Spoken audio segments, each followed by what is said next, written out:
I first came to know about osseointegration about 10 years ago. I acted for a young man that had a nasty accident at work, which resulted in him requiring an above-knee amputation. For 2 years or so, we struggled quite badly with socket-based prostheses for him. And effectively, he was pretty much just left in a wheelchair with a really low quality of life. His case manager and I were scratching our heads thinking, what can we possibly do for this man? And if I'm being honest, more by luck than judgment at that time, I stumbled across an article about osseointegration and started reading into it and thought, hang on a minute, this might just be the answer for him. I'm pleased to say that 10 years later, he's doing fantastically well. Unfortunately, he can't make it today because he's abroad, he's doing that well.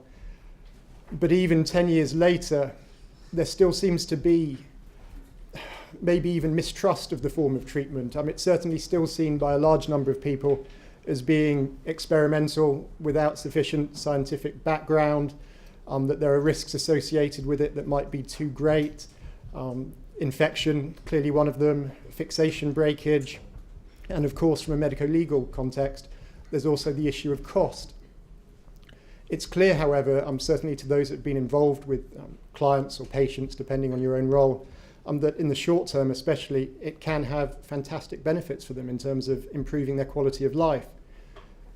And I'm therefore delighted today to be able to introduce at various stages surgeons from across the world, from Germany, from Netherlands, and from Australia, some of the leading surgeons practicing in osseointegration. It really is a privilege to be able to introduce them all today.